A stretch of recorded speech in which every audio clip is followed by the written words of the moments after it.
this. He says, now unto him that is able to do exceeding abundantly above all that we ask or think. Watch this.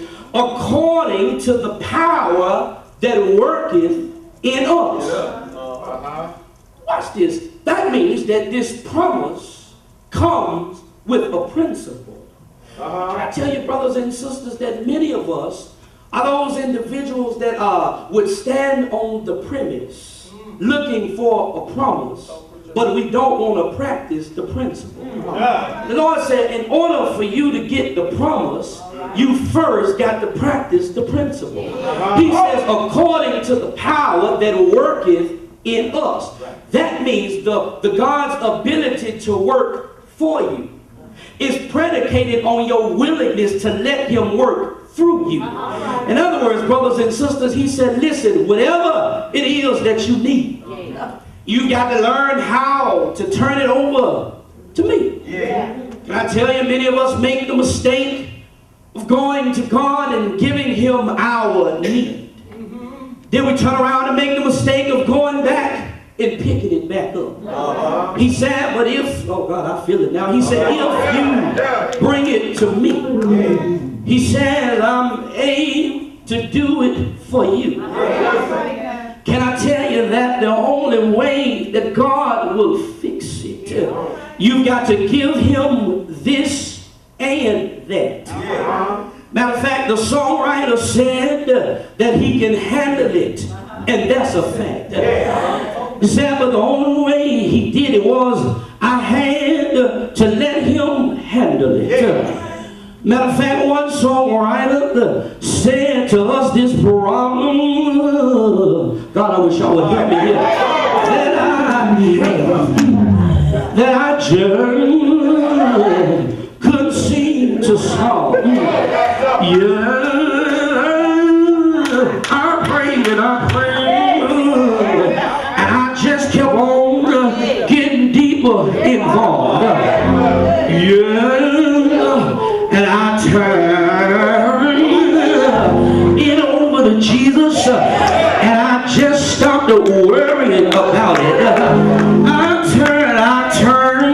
I turned it over to Jesus, and he showed enough worked it out. Can I get a witness? Come along. And as I get ready to go to my seat, I'm reminded of a story about a man, a little boy, and his daddy that went to the store. And when they went to that grocery store, the store owner grabbed the little boy by the hand. He said, follow me to the back of the store.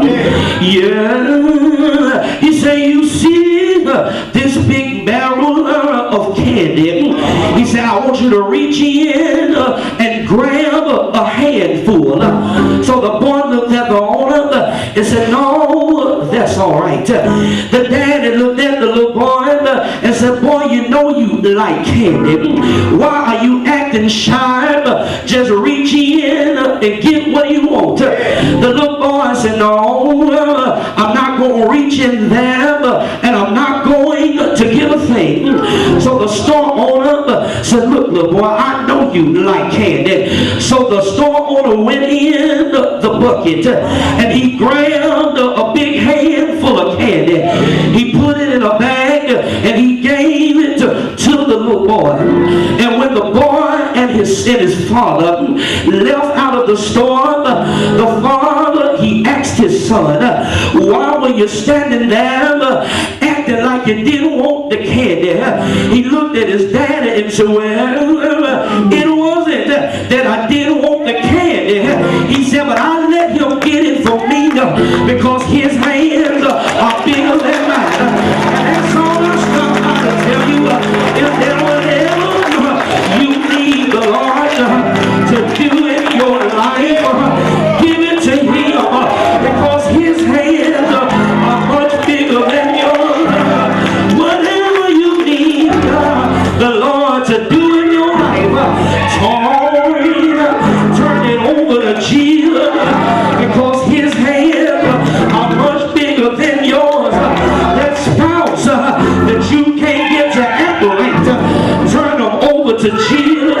because his hands are much bigger than yours. That disease that the doctor said they can't heal, give it to Jesus, because his hands are much bigger than yours. That child that you can't